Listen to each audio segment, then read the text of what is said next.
আমরা এখন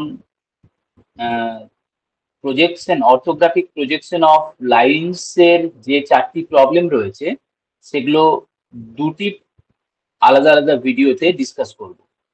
তারপর 3 নম্বর ভিডিওতে ডিসকাস করব orthographic projection of planes, right?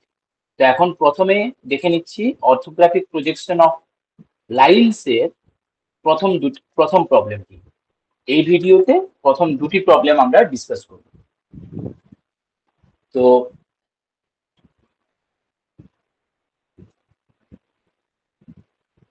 এই প্রবলেমটিতে কি রয়েছে যে 100 millimeter long line is parallel to and 40 millimeter above HP, right? তো এটা আমার HP, 100 millimeter long line, 40 millimeter above and parallel to, তার মানে ডিস্টেন্সটা 40 millimeter from both side, তার জন্য parallel to HP। এবার its two ends are 25 millimeter and 50 millimeter in front of the VP। তাহলে এই যে এই পয়েন্টটা একদিক বলছে 25 millimetre in front of VP আর একদিক বলছে 50 millimetre in front of VP, তার মানে বেসিক্যালি একটু ইনক্লাইন্ড আছে, একটা সার্টেন অ্যাঙ্গেলে ভিপির সাথে ইনক্লাইন্ড আছে। এখন ড্র ইটস প্রজেকশনস, এর প্রজেকশনস গুলো আঁকতে হবে এবং finally we have to measure the inclination with the VP. আমাকে এই ফাই এর ভ্যালুটা কত সেটা বলতে হবে।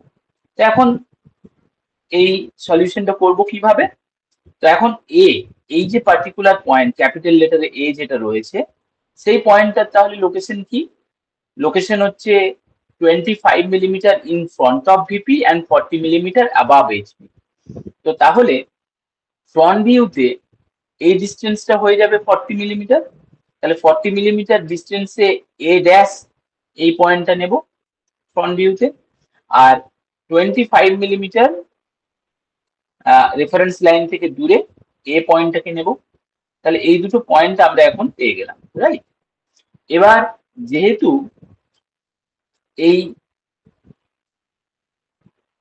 এই যে লাইনটা রয়েছে এই লাইনটা আমার একটা সার্টেন অ্যাঙ্গেলে ইনক্লাইন্ড আছে এবং টপ ভিউতে তার অ্যাকচুয়াল লেন্থ 100 মিলিমিটার, এই যে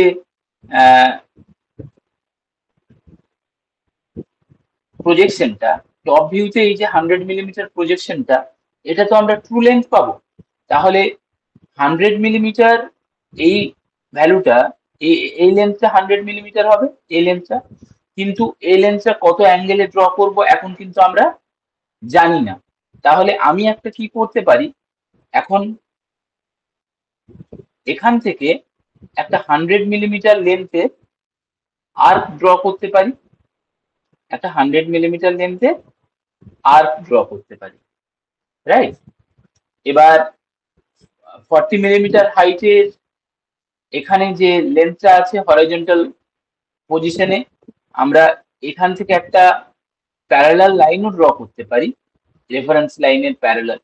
কিন্তু আমরা এখনো প্রিসাইজলি বি ড্যাশ পয়েন্টের লোকেশনও কিন্তু জানি না। তার মানে আমার এই যে পার্টিকুলার লাইন, সেই লাইনটি যে ঠিক কোথায় এখন কিন্তু আমরা এর লোকেশন জানি না। এই লাইনের লোকেশন কিন্তু আমরা এখনো জানি না। তো তাহলে কিভাবে এই লাইনের লোকেশন পেতে পারি?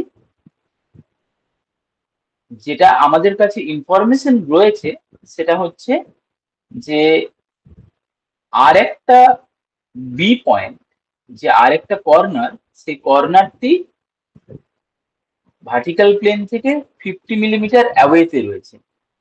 তো ভার্টিক্যাল প্লেন থেকে 50 মিলিমিটার অ্যাওয়েতে থাকার জন্য এই ভার্টিক্যাল প্লেন থেকে 50 মিলিমিটার দূরে আমি এই ভার্টিক্যাল প্লেন থেকে যে কোনো মানে ভার্টিক্যাল প্লেন থেকে 50 মিলিমিটার দূরে থাকার জন্য আমি বেসিক্যালি এই রেফারেন্স লাইন থেকে টপ ভিউতে সেই 50 মিলিমিটার দূরের লোকেশনটা দেখতে পেতে পারি। তাহলে বেসিক্যালি আমাকে কি করতে হবে, এই এক্স ওয়াই লাইনের এখানে যেমন 25 মিলিমিটার দূরে একটা পয়েন্ট আমি পেয়েছিলাম, সিমিলারলি আমি এখন 50 মিলিমিটার দূরে একটা প্যারালাল লাইন, এক্স ওয়াই লাইনের প্যারালাল লাইন আমি ড্র করব। এই লাইন আর এই আর যেখানে কাট করবে সেখানটাই হবে আমার বি পয়েন্ট, কারণ একসাথে আমার 50 মিলিমিটার ডিস্টেন্স এবং 100 millimetre true value, true length, সেটা স্যাটিসফাই করতে হবে। তাহলে বি পয়েন্ট যদি আমি পেয়ে যাই, তখন আমি এখান থেকে যদি লাইনটাকে একটা এক্স ওয়াই লাইনের পারপেন্ডিকুলার একটা লাইন ড্র করি, সেটা এখানের যে প্যারালাল লাইনটা এক্স ওয়াই এর প্যারালাল লাইনটা যেটা এ ড্যাশ বিন্দু দিয়ে যাচ্ছে, যেখানে কাট করবে সেটা হচ্ছে আমার বি ড্যাশ লোকেশন। বেসিক্যালি এটাই হচ্ছে আমার ফ্রন্ট ভিউ। আর যখন আমি এই ফ্রন্ট ভিউও পেয়ে গেলাম, তখন আমি ফাইনালি প্রজেকশনসটা আমার ড্র করা হয়ে গেল। এই ফ্রন্ট ভিউটা আমি ডার্ক শেডে করব, টপ ভিউটাও ডার্ক শেডে করব, আর তারপরে এখানে একটা হরাইজন্টাল লাইন ড্র করে নিয়ে, যেটা 25 মিলিমিটার অ্যাওয়ে ফ্রম ভিপি। তারপর এই লাইনের ইনক্লিনেশন ফাই যেটা হবে, সেটা আমরা প্রোট্রাক্টর বা চাঁদা দিয়ে মেপে সেটা আমাদেরকে এখানে লিখে দিতে হবে, যে দ্য ইনক্লিনেশন, মানে যেভাবে এখানে বলেছে, the inclination of line with the VP, ভিপির সাথে কত ইনক্লিনেশনে আছে, ইজ ইকুয়ালস টু 5 ডিগ্রি। ফাইয়ের যা ভ্যালু হবে তত ডিগ্রি সেটা এখানে লিখতে হবে। আই হোপ এইভাবে আমরা সলিউশনটা যদি করি তাহলে বুঝতে পারলাম সবাই। এখানে আমার যেভাবে পয়েন্টস গুলো গিভেন আছে, তাতে গিভেন ডেটার উপরে আমি কিভাবে করলাম, তাহলে এখানে 25 মিলিমিটার, এখানে 40 মিলিমিটার, কোনো অসুবিধা ছিল না। আমি ট্রু লেন্থটা পাবো, যেহেতু এটা প্যারালাল টু এইচপি, তার জন্য টপ ভিউতে পাবো, তাহলে এটা 100 মিলিমিটার। আর অ্যাওয়ে ফ্রম আরেকটা কর্নার বি পয়েন্টটা, যেটা ভার্টিক্যাল প্লেন থেকে 50 মিলিমিটার অ্যাওয়ে, তার মানে ন্যাচারালি সেটা এক্স ওয়াই রেফারেন্স লাইন থেকে 50 মিলিমিটার দূরে হবে। তাহলে এই একটা 50 মিলিমিটার দূরে প্যারালাল লাইন আমাকে ড্র করতে হলো। এই আর্ক 100 মিলিমিটার রেডিয়াসের এ বিন্দু থেকে যে আর্ক ড্র করেছিলাম, আর এই যে প্যারালাল লাইন এক্স ওয়াই এর প্যারালাল লাইন যেটা 50 মিলিমিটার দূরে, তো সেই দুটো একসাথে যেখানে কাট করছে সেটাই বেসিক্যালি বি পয়েন্ট। এই পয়েন্টটা পেয়ে যাওয়ার পর এটাকে যদি আমরা পারপেন্ডিকুলারলি বাড়িয়ে দিই, তাহলে এ ড্যাশ বিন্দুগামী যে প্যারালাল লাইন তাকে যেখানে কাট করছে সেটা হচ্ছে বি ড্যাশ। তো এইভাবে আমরা এই প্রবলেমটার সলিউশন করলাম। এবার আমরা প্রবলেম 3 তে চলে যাই। প্রবলেম 3 তে দেখি যে কিভাবে অঙ্কটা দিয়েছে। প্রবলেম 3-র জন্য এই লাইনটা আমার প্রযোজ্য না। আমি জাস্ট একটা ছবি নেওয়ার জন্য, সিমিলার ছবি নেওয়ার জন্য আমি এটা অন্য জায়গা থেকে নিয়েছি। তো যাই হোক, আমার সলিউশনটা হচ্ছে এই সলিউশনটা, যেটা সিডি লাইন দিয়ে রয়েছে, এটা হচ্ছে আমার এর সলিউশন। তো কিভাবে একটু দেখে নিই। The top view of A 75 millimetre long line measures 55 millimetre, right? তাহলে টপ ভিউটা 75 মিলিমিটার হচ্ছে অ্যাকচুয়াল লেন্থ, সে টপ ভিউটা কমে হয়ে যাচ্ছে 75 millimetre. The line is in the VP, তাহলে line is in the VP, তার মানে সিডি লাইনটা দেখা যাচ্ছে এটা ভার্টিক্যাল প্লেনের মধ্যে রয়েছে, in the VP. It's one end being 25 millimetre above HP, তাহলে একটা এন্ড 25 মিলিমিটার অ্যাবাভ এইচপি, এই ডিস্টেন্সটা। তাহলে ড্র ইটস প্রজেকশনস, তাহলে এই ডেটাগুলো দিয়েছে। তাহলে এইটা হচ্ছে আমার ট্রু লেন্থ 75, কিন্তু টপ ভিউতে কত দেখতে পাবো না 55। তাহলে আমার কাছে এই 3টে ডেটা দিয়েছে, এর উপরে বেস করে আমাকে যে কন্ডিশনস গুলো বলেছে তাতে আমাকে তার প্রজেকশনসটা আঁকতে হবে। তাহলে প্রথমেই আমি X Y reference line draw করে নিলাম।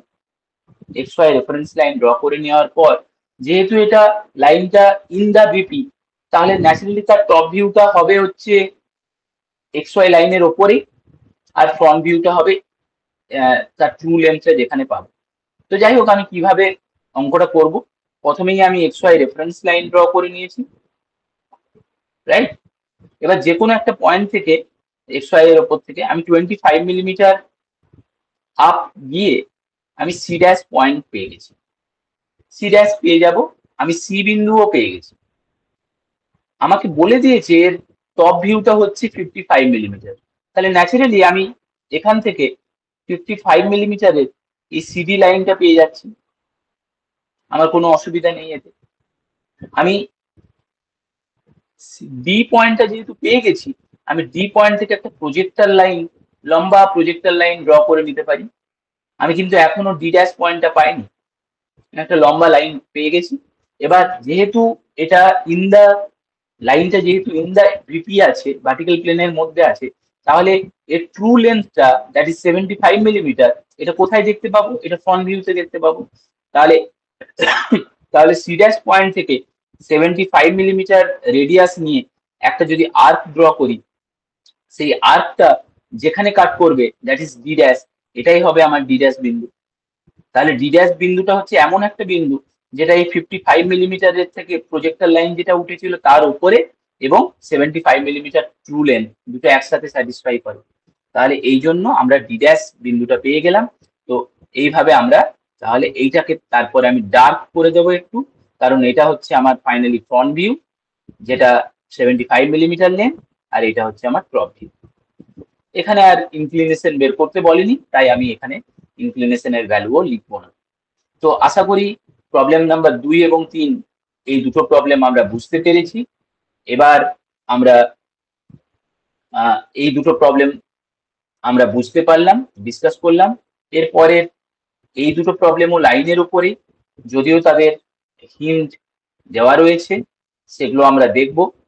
আর এগুলো তারপরে দুটো প্রবলেম, এগুলো হচ্ছে আমার অর্থোগ্রাফিক প্রজেকশন অফ প্লেন, এগুলোরও হিন্ট দেওয়া আছে, তবুও আমরা এগুলো ডিসকাস করে নেব।